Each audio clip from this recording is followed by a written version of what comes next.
Mate, Freunde. Big spinner, big painting. This is a 2x4 feet hide and reveal. First time ever. No, that's a lie. I did a 3x3 footer before that, right before it. And I was too ungenerous, too sparing. I did not use enough pillow paint. And what happens if you do that is you kind of overstretch things fairly fast. So it's still there, it lives, I might work on that. But today we're going to focus on this guy. That's pretty cool. This is, like I said, 24 by 48 inch canvas. It will fit on my big guy spinner, which is in diameter 36 inches. So a 36 by 36 inch canvas fits well on it. For this one, I built the spinner a little bit bigger. Really helps being able to build those. If you ever need a special size, just let me know. Maybe I can do something for you. Nevertheless, this guy would fit on my big guy spinner anyways. But I have even bigger canvases that I want to use in the future, so I needed that big spinner. The camera angle was kind of interesting because I have a tiny studio and a big canvas, so getting everything on camera was kind of hard. Yet I hope you can see everything you need to see. Let me know if you have any questions, comments and stuff. I'll try to answer. Obviously, I will spritz this guy with water in the back. If you use a bigger canvas and it's not a rigid surface, it is a real canvas, the paint will try to puddle in the middle because it sags a little bit. And by tightening the fabric, you're kind of working against that. So like I said, I tried this before with a 36 by 36 inch canvas, and I realized that I needed way more pillow paint. So in this one I use more than I probably used, just to make sure that I will be able to work with that paint as much as I can. So I'm thinking I used about, I don't know, that might like half a gallon of paint. Yeah, it doesn't look like that, but it's a lot of paint.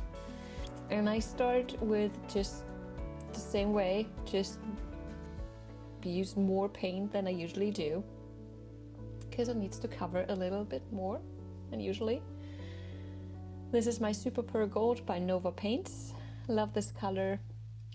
It's very warm, interference gold paint.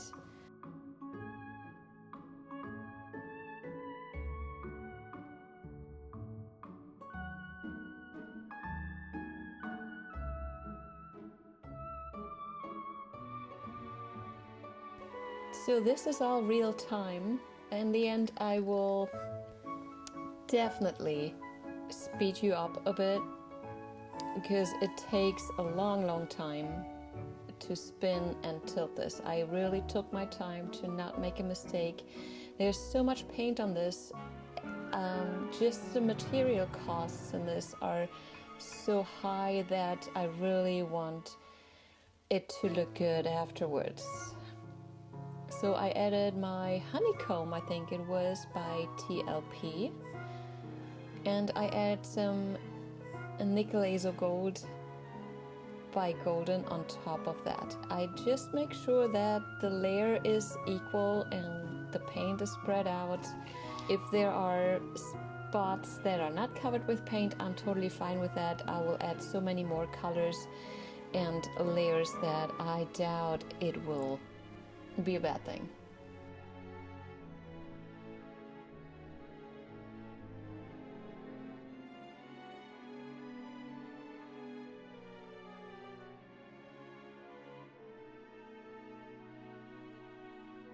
The next one is Teal by Golden. I just love this in combination with the Nickel Azo Gold. Nickel azo gold is what I meant to say. Again, spread this one out, just like I did with the other layers, just like I do with my smaller paintings. And I do not want to be cheap. I use probably more paint than I should, but like I said, I want to make sure it's gonna turn out great. This guy here is a very light blue, but it's basically just, it is just titanium white with a drop of my teal to keep it in the same color family but have a very light paint. I want to, well, I really want to make this painting interesting, and therefore I want to have some contrast. You get contrast by using light and darker colors, for example. This guy is Bright Gold by Golden. And you see, I didn't have that much of the gold, but it's fine.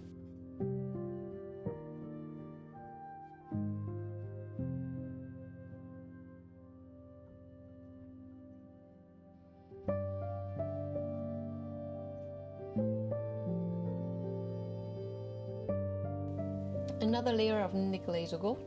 The very light color underneath is more or less opaque, and it gives the second layer of nickel azo gold some kind of a background so it can shine more. If I had the blue right underneath it, you would probably get a green instead, and I want that nickel azo gold sheen for sure.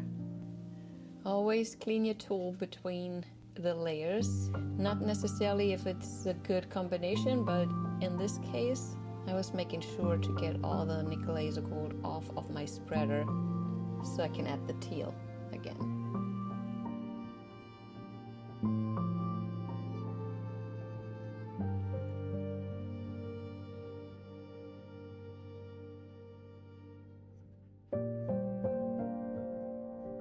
And I'm adding some bling with,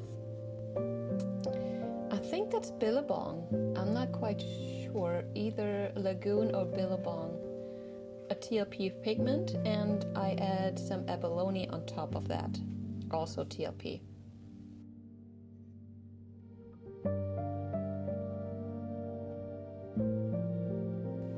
The abalone is a tealish color, but it also has some gold shift in it, so it makes it more on the warm side. Just get everything on there.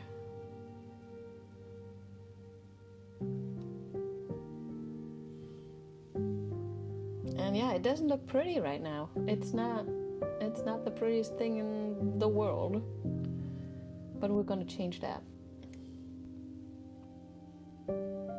Get everything on there.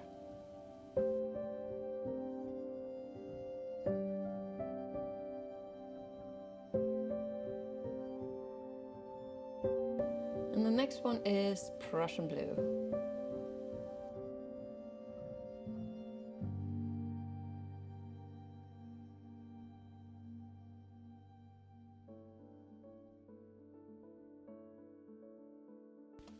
The Prussian blue goes very well with the teal because they're both leaning towards green.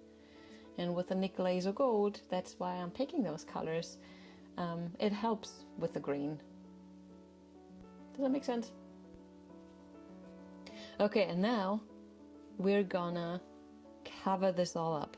Put our black on top, and at this point I'm very nervous that I have enough black on top to cover everything.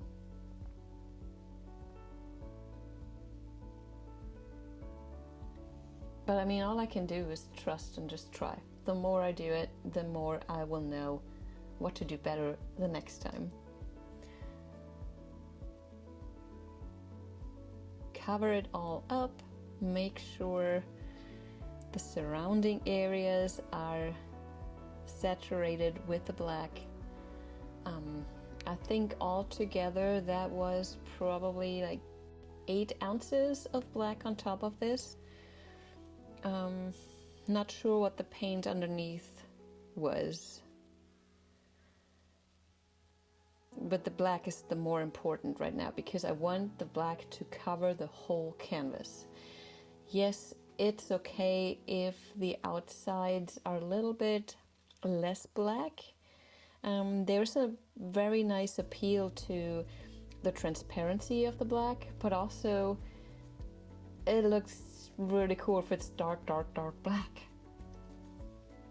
So I'm trying to achieve the black part more than the transparent part. So usually I do not have that cardboard border around my table because the table is big enough. It's like 5 by 5 feet, and usually the paint doesn't go that far, so I don't need any borders. A lot of people ask me what's the box that my spinner is sitting in. There is no box, it's just a table. It's just big enough, it's covered in plastic, so I can just peel the paint off. Now though, because the substrate is so big and you can tell there's like that much left to the cardboard, to not have my other paintings and walls covered with splatters. So let's start swiping now. I added cell activators. The first one was Amsterdam green turquoise, followed by black, and then a gold cell activator. I moved the palette knife around so the cell activators spread, and since I love it so much, I start putting on my Flame Tree Red Boom Gel. Boom Gel is just acrylic paint, basically. You can use it for so many things. And it's not a cell activator, guys, just acrylic paint. And I use it straight out of the bottle. I get the excess paint off my palette knife by just throwing the paint on top of my canvas before I start swiping. And I want to be kind of minimal. I want to concentrate on the middle part, but also I'm aware that it needs some interest.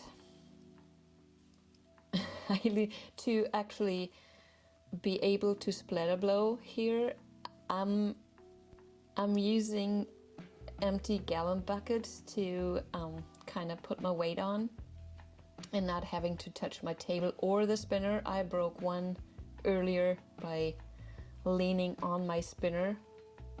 Don't do that at home. I don't take any responsibility if you do that. It will break the arms and maybe even get the screws loose that hold the bearing. You don't want that.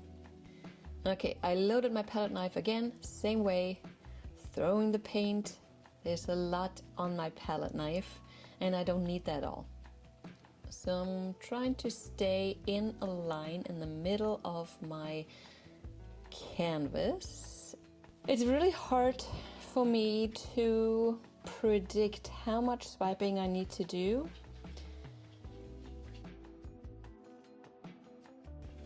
I really do not want to do too much, and I don't want to do too little, so we just have black. So finding the right spot is really hard for me. Worked for this one.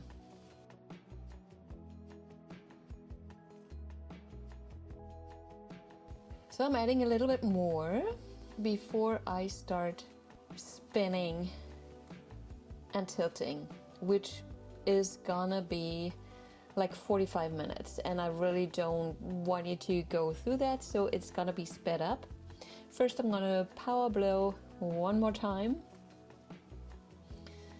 because I feel that is really what brings the interest. That is lighter in a very dark painting. Again, using my 2 gallons of paint buckets. And I will distribute my pillow paint so it is evenly, and I can calculate more where it's gonna go. I'm not sure if this step really makes sense to you guys. It might be a little bit of an OCDC thing in here, but also it helps me visualize what's going on with the painting, where things are moving and where I need to tilt to more to cover the whole canvas.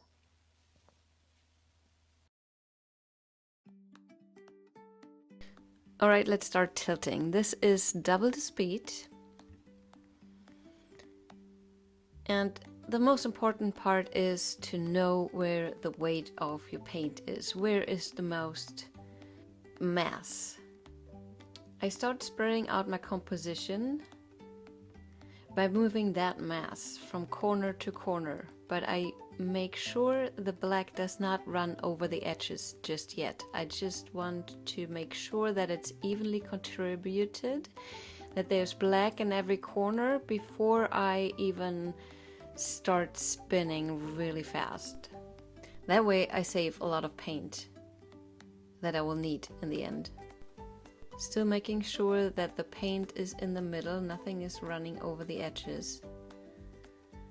And then keep tilting slowly, always the composition in mind. Okay, we're now 4 times as fast, and I keep doing what I've been doing, which is moving my black paint towards the edges without having it run off. I want to secure myself some buffer zone so I can change my composition if I want to, or think more about what I'm gonna do with this. I will keep doing that before I spin. See, now I'm getting very close to the edges. Keep pushing it back, and then before I spin I make sure my composition is in the middle. I know that I will lose a bunch of this.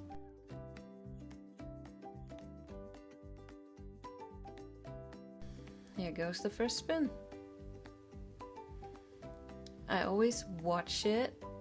As soon as one edge runs over, I stop it to look at it, to see what I need to adjust, because this will spread out way more. I have a bunch of paint on there.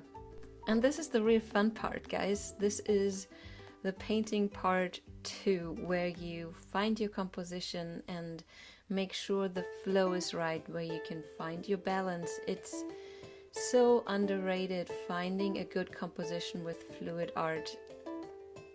If you tried it, you know it. It's a big bee, man, but it's so much fun. Alright, so now I keep basically spinning. There's a transparent part that I will try to take off, but still trying to save the spots that I like and getting rid of the spots that I don't like. Makes sense, right? Lots of space avocados popped up, lots of bubbles. I will keep popping those bubbles through the process. Judge for yourself, guys. Okay, let me speed you guys up even more, and then I'll see you for the dried results.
Guys, it's so hard in my house to find a spot where there's no reflections, where there's not a window or a skylight.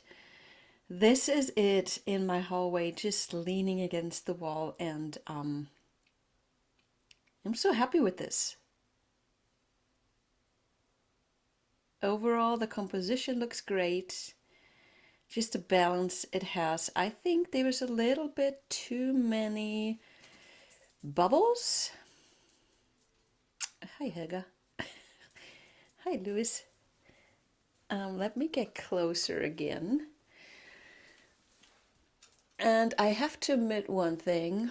I already, because I thought there's too many bubbles, went ahead and darkened some spots, like the corners here.